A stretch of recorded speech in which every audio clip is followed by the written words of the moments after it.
Streaming live on Facebook, YouTube, Twitch, and blasttheradio.com, this is The Lowell Green Show. The number to call and be heard around the world is 613-413-2217. Or email Lowell at blasttheradio.com. And now, here is Lowell Green. Thank you, John. Well, at last, finally, Kathleen Wynne, remember her, former Premier, province of Ontario, has admitted that her green energy policies cut a swath of destruction through Ontario's economy. She finally admitted it. In an interview with Maclean's magazine, Kathleen Wynne admitted she was warned that her green energy plans would be very costly, pile up huge debt, and greatly increase the cost of electricity to everybody. But she admits she did not pay enough attention to the warnings. And by the way, both Rob Snow and I on CFRA for years, on a daily basis until people began to object, we, the two of us, warned Kathleen Wynne and everybody that, in fact, the green energy policy would bankrupt the province. Unfortunately, most of the rest of the media thought this was great. Green energy plan was great. I managed to receive a copy. I won't tell you how. I didn't do it legally, but I'm proud of the fact I got a copy of the deal that was signed between the province of Ontario, Kathleen Wynne, and Samsung, signed in secret with Samsung of Korea. Multi-billion-dollar contract. I read part of it on the air on more than one occasion and pointed out it was a recipe for disaster. Tying the province of Ontario into 20-year-long contracts with wind and solar manufacturers at rates far, far, far above what we could and should be paying. Hardly anybody paid attention. As a matter of fact, Kathleen Wynne, despite all of this, and the billion-dollar gas plant scandal, was returned to power, as you recall. We all know the results, folks. Electricity costs more than doubled in the province, driving more than 100,000 unionized manufacturing jobs out of the province, drove many people into what we call energy poverty. The province crashed from one of the country's richest provinces to one of the poorest. It went from a have province to a have not province for the first time in many, many, many years. It was foolish. I repeat, the government signed 20-year-long contracts.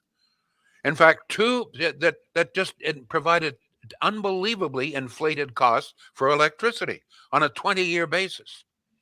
Two auditors general of Ontario, not just one, but two auditors general, found and claimed that consumers, excuse me, you and I, in the about 4 or 5 years that they audited this, had paid $9.3 billion more for electricity for our homes and businesses than we should have. They said that we were paying double for wind power what the United States was paying for wind power, and we were paying 3.5 times more than the United States was paying for solar. That's according to two Ontario Auditor Generals. Now I come to the situation today. And I dealt with this briefly yesterday. This is one of the reasons why we have a healthcare crisis today. All of this money, billions spent, not on healthcare, improving healthcare. In fact, there were no increase in transfers on a per capita basis from the federal government in all of that time. We spent billions instead on green energy, which provides almost none of our necessities. This is one of the reasons why today even cancer patients, this is terrible, why cancer patients are having their surgeries canceled or postponed for God knows how long, risking their lives and health. One of the reasons why the shortage of hospital beds has forced lockdowns, school closures, and other restrictions. Instead of focusing on health care, increasing the number of doctors and nurses and hospital staff and ICUs and hospital beds and hospitals, etc., almost all of the money was spent instead on green energy. And today, by the way, this is an ideal day for green energy. There's a nice breeze blowing. The sun for most of the province is shining fairly brightly. So at 1 o'clock today, I checked with IESO, which I invite you to do as well. The demand, in other words, we were burning about 18,000 megawatts of power in the province. Of that, wind and solar were providing about 2,000. That is about 11% of the province's need, which means that about 90% of our needs today, on a perfect green energy day, about 90% come from other sources: nuclear, gas, and hydro. Folks, I know that, and thank God I see, who has taken up this cause now is the mayor of Brampton, Patrick Brown. Mm-hmm. Remember him? Was the former leader of the Conservative Party, got screwed, booed, hewed, and tattooed. But he's now the mayor of Brampton. He has raised this issue. He says, you know what? It's time that we stop focusing on green energy, etc., and started focusing instead on improving our healthcare system. He says, at the very least, we need a national debate, not on green energy and reducing CO2 emissions. We need a national debate, which I'm trying to start, or I can't start it, but I can certainly help it along, I hope, that we need. Stop spending billions on green energy, windmills and solar, which provide almost nothing. And not only they provide almost nothing, even on ideal days, 11%. And that's about the maximum they are capable of. Solar, is just a total loss. Most of the 2,000 megawatts being produced today is wind, which is about the maximum. All the billions we've spent on windmills all over the place, deface the landscape, etc., killing birds, all of the problems that we got, the noise, all the problems. And at best, 10 or 11%. In fact, it's very unusual to get anywhere near that. Usually it's around 2 to 3% of the needs. Folks, don't take my word for it. Check it yourself. Go to the government's own site, ieso.ca. See at 2 o'clock. Well, don't leave me now. But when I'm finished here, okay, go and check yourself. It's there for all to see, the little bit, and the billions. I repeat, 2 auditors general have said that so far, and this was 2 or 3 years ago, so God knows how much it is now. But at that time, they said that the consumers, that's you, me, had spent $9.3 billion more on hydro than we should have or could have. And we are still even today, we have these 20-year-long contracts. Even a little bit of power that is provided by solar, we are paying them 3.5 times more than the Americans pay for solar power. We are paying wind power double what the Americans are paying for wind power. And we're tied into this for 20 years. There's nothing that Doug Ford can do about that. He canceled a lot of these projects, thank God, but we're still stuck with it. Billions and billions. When the world, the province, the cities, the towns, the villages cry out for better health care. We don't need lower emissions, for God's sake. Our emissions anyway. We need better. Am I wrong? What do you need? Do you want to make sure that when you go to a hospital, you're not in the emergency ward for 14, 15 hours? That your surgery for cancer, breast cancer, whatever it is, canceled? Or do you want to lower emissions? Well, you ask Trudeau, and he'll tell you, well, no, the big concern is lowering emissions.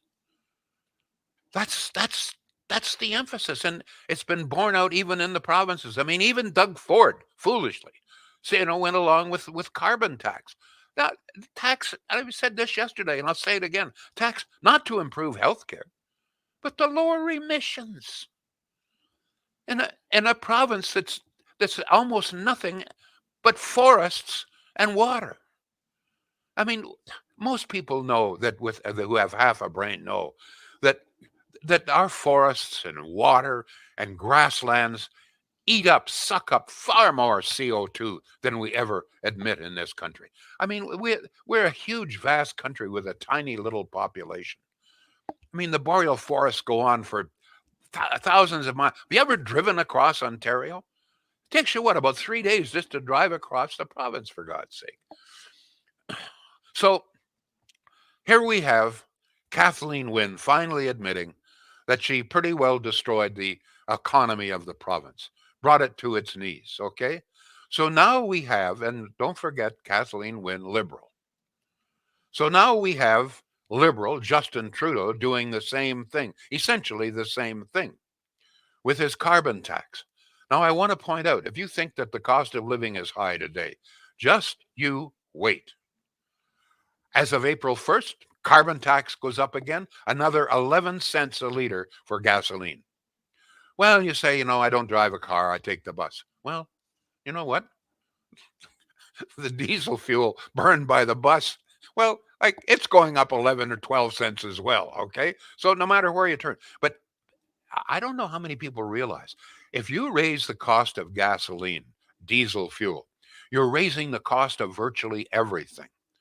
I mean, 99% of the time, still in this country, it's fossil fuel in the tractors that seeds the crop, okay? That cultivates the land, first of all. You've got the huge tractors out there. They're burning fossil fuels. What are you going to go back to horsepower? So to cultivate the fields, fossil fuels, okay? Gone up another 11 cents a liter. Then you've got to seed it, more fossil fuels burned. Then you've got to harvest it, okay? And then you got to get it to the granary. You got to get it to the stores. More cost. Trucks for the most part are trucking this to the store, so their costs are way up. And then the store costs are up. It costs them more to heat and light, et cetera, et cetera. So what happens? Well, yesterday the cost of a loaf of bread was $1. Today it's $1.15 or $1.20. I'm just using an example. Cost of beef has gone from $140 a pound to $170 a pound, or whatever the hell it is.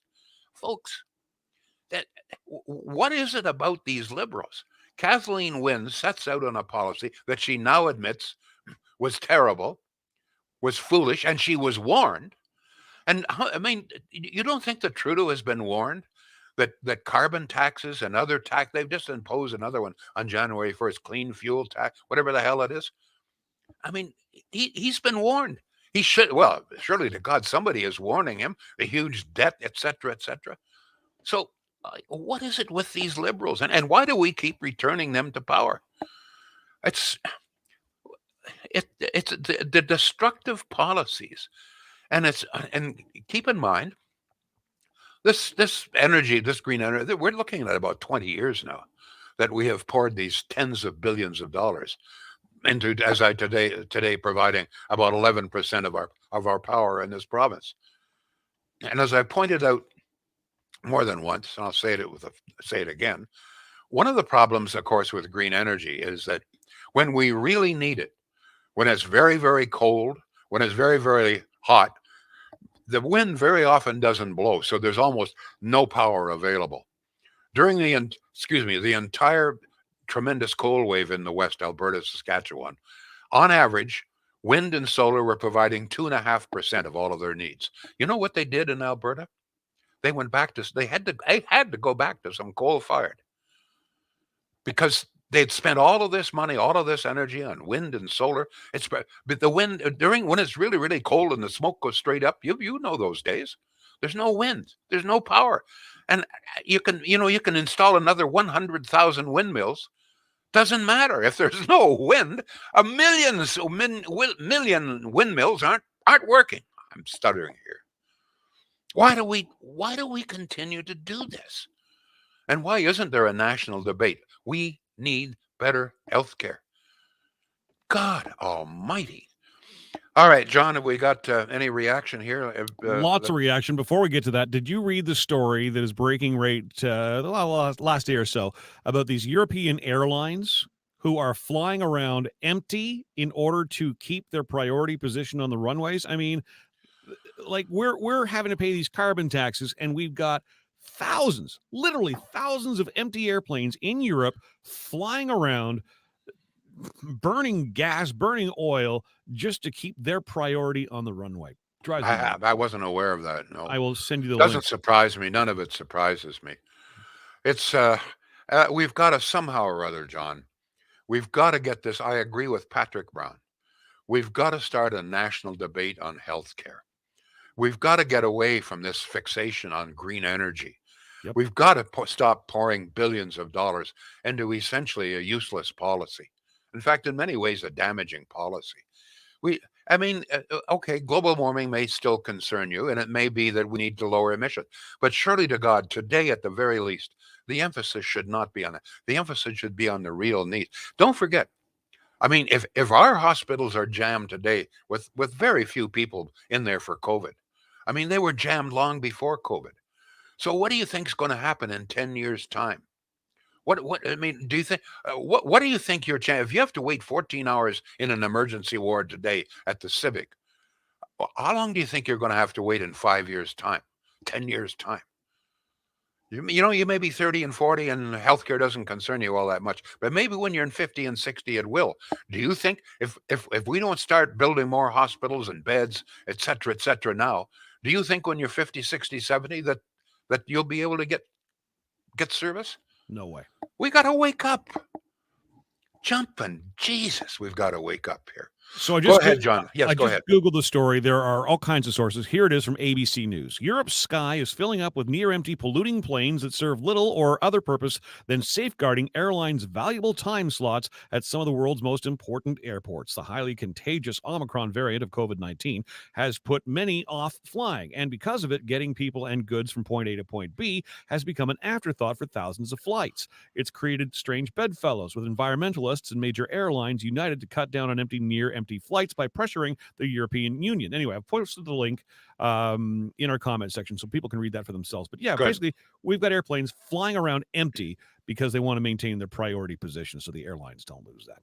All right, Anne is in. She says, it bugs me that she is still given airtime by the media, referring to Kathleen Wynne. Mike says, God, I hated her so much, one of the worst. David says, but the increase of electrical power was only the cost of a Tim Hortons, he says sarcastically. Peter has a couple of comments. He says, that was an interesting article. Read it this morning. She was too busy even in the article talking about racism and misogynist same lefty talk as Trudeau does. Yes, in the Samsung deal, wasn't her wife connected to the deal or her brother-in-law, he asks? I don't know. Lawrence from View Terry says, I believe Maurice Strong and George Smitherman were behind a lot of this nonsense. No, Maurice Strong wasn't behind it. George Smitherman went off to Korea. And by the way, many of his own cabinet ministers at the time didn't know that this was happening.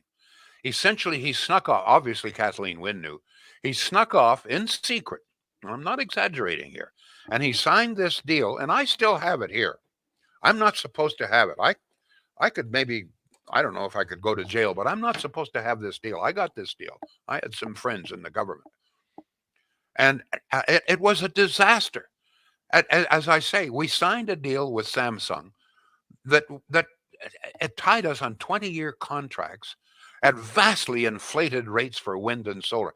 And by the way, one of the things that's never been pointed out, and I'm pointing this out again, if you think that ordinary wind power, solar farms are getting inflated rates, you should see what we pay indigenous groups. It's unbelievable. For one reason or another, the actual amount that we're paying indigenous groups when they have, these farms on their land, it's been blacked out. Even in this contract that was snuck to me, it's blacked out. But it's obviously far more. So if we're paying 3.5 times what the Americans pay for solar power, if it's in a regular, but if it's on a reserve or a native land, we're paying far more than that, folks. This is another fact. And one of the things that drives me crazy is that when Rob Snow and I were pounding away, and Rob Snow, by the way, God bless him, he was even better informed than I was in many of these aspects. He had sources that I did not have. But between the two of us, we were pounding away for years on this. And much of the rest of the media either ignored it or praised this idea we were going to be the world's leader in green energy. And then, among other things, we found out, one of the deals was that we would build all of the windmills, the components, the parts here in Ontario. And then it turns out the trade deals we have wouldn't even allow us that. So, among other things, Smitherman signed a deal which legally we could not abide by, just as one small aspect. Go ahead, please. Let me get to the comments in a moment. Let's get a word in here for Shields. Yes, Shields. Good folks. These days I keep saying, listen, it's never been more important to save money. The cost of everything is skyrocketing. But the cost of appliances at Shields is not skyrocketing, not yet. But it has to go up very, very soon. If you're in the market for appliances of any kind, go to the Shields website. And if you're concerned, you think, oh well, I'll get a better deal with Bad Boy or some big box store or whatever. Check out and see how competitive Shields is. A lot of people have, and a lot of people are very surprised. Not only that, no delay. They have a huge warehouse. They'll have exactly what you want, 99% sure, and they'll have it to your house within 2 or 3 days. Shields.ca. And don't forget, a great little butcher shop as well. You want to buy local? Go to Shields Butcher Shop, folks. Local beef, local pork, local poetry. Poetry. Well, maybe. Why not? Poultry, local. They're, you know what? I just keep saying they're good people. They do business the right way. If you can save some money, you can save it at Shields. Thank you, John. More comments here. And there's how we're going to know if the ad worked or not when people walk into Shields asking to buy some local poetry. Some poetry. David says, meanwhile, OC Transpo is buying up electric buses and retrofitting garages. Anne says, most of the idiot Canadians who believe in all this green energy crap are the same idiots who just love the CBC and have no clue how liberal biased it is. I guess if you agree with the bias will not bother you. Peter's back to say, instead of Trudeau worrying about carbon tax BS, we could have a healthcare tax applied to fund our healthcare system and staff requirements. Lisa says, hey, Lowell, I know this is off topic, but did you hear about the CBC journalist Tara Henley quit and claims CBC has... Oh, yeah, that's an old story. Oh, yes, very much aware. No surprise there, right? No. Lori says, I have to have a foot operation and was told we'll call you in a year from now. Never, ever went through this before. A year, says Lori. Kim says, the only thing green about green energy is the money that goes into foreign companies. And don't forget that DeLuca was in the Wynne government, says Anne. Mike says, think about how many older folks on fixed incomes lost their houses because of Kathleen Wynne. Patrick Brown sounds like the guy who should have been premier, not the current guy, says someone on Facebook. Joshua says contracts should not be longer than a politician's term. We've got a phone call coming in, Lowell. I haven't had a chance to screen it, but do you want to go to the call directly? Sure. All right. You're on with Lowell Green. What's your name, please? Hey, how are you? Go ahead, please. We're not worth a damn. What's your name, please? All right. What's your thoughts on international travel? My thoughts on international travel? Yeah. What? I'm not sure what you mean. Nope. The person asked what your thought was on international travel and then hung up the phone. Okay. Well, you know what? I say, you know what? We have to live our lives. Everybody has to be masked. I think you're probably as safe in the air as you are anywhere. The fact of the matter is, I think almost all of us are going to catch this Omicron, and the 99% of the time, it's not very serious. It's rather mild. So if I could, I would be traveling internationally. There's my answer. Go ahead, John. Yeah, and I sent you, I would encourage, if I could, Lowell, your listeners to look up Mike Rowe. He was the host of Dirty Jobs. His latest podcast is one of the most eloquent conversations out there regarding travel, regarding all of this. And if you've got an hour or so to spend, look it up, Mike Rowe.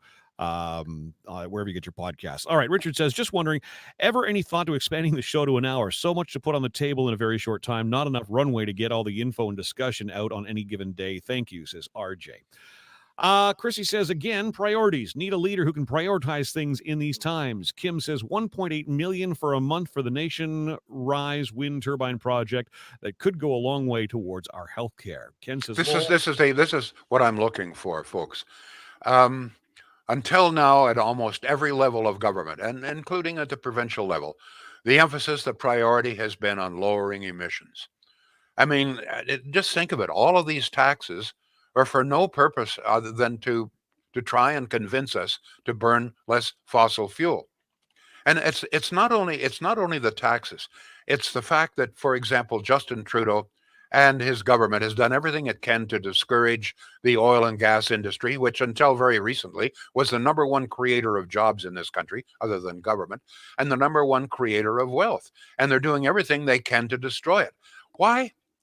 To try and lower emissions. This is all not to improve healthcare. What I'm saying is, I'm asking you, is having proper health care more important to you right now than lowering emissions? What do you think should be the number one priority in this country? Improving health care or lowering emissions? That's the question, because at almost every level, including municipal. I mean, Jim Watson, the electric bus is a good example. We're paying twice as much for an electric bus as a diesel bus. It doesn't provide any better transportation, not any faster, not that doesn't keep the schedule any better.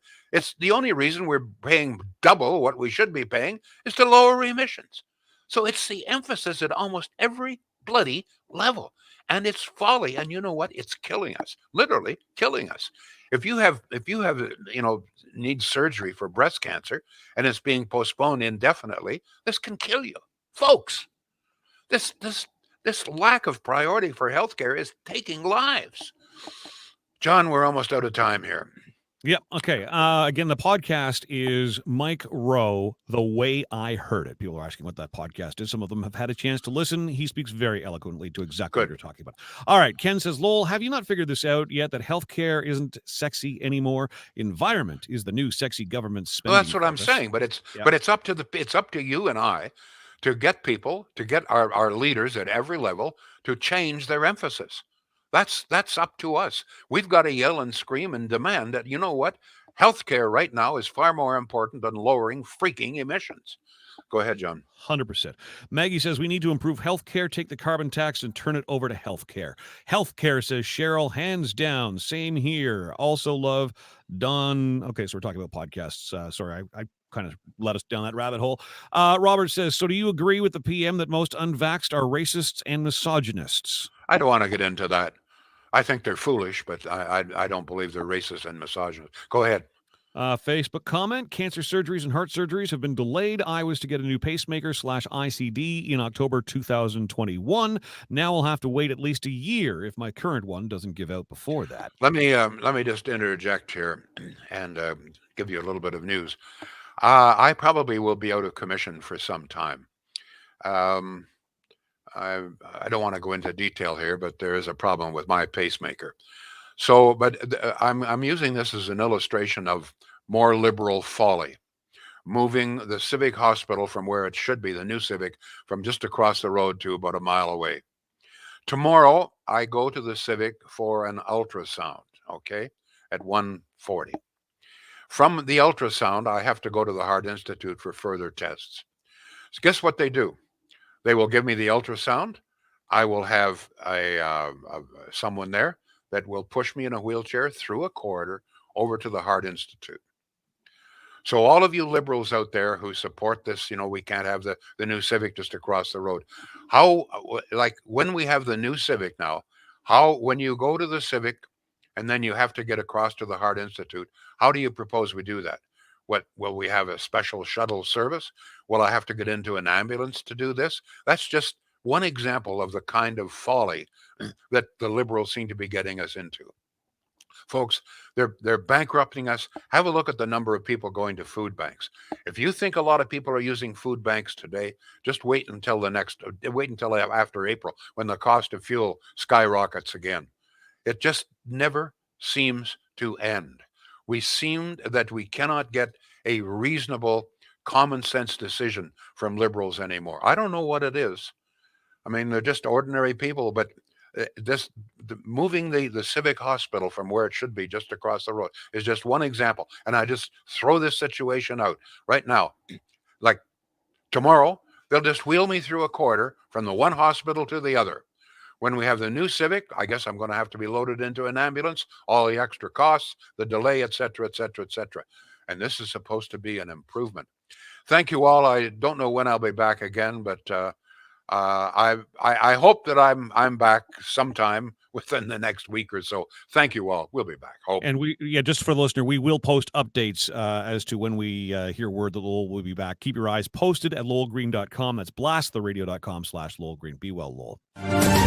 The Lowell Green Show is seen and heard live around the world at 2 p.m. Eastern. Connect with us online at blasttheradio.com/Lowell Green. Can't join us live? Download the Lowell Green Podcast. Available on Apple, Spotify, Google, and more. Ask your smart speaker to play the Lowell Green Podcast. This is a production of blasttheradio.com.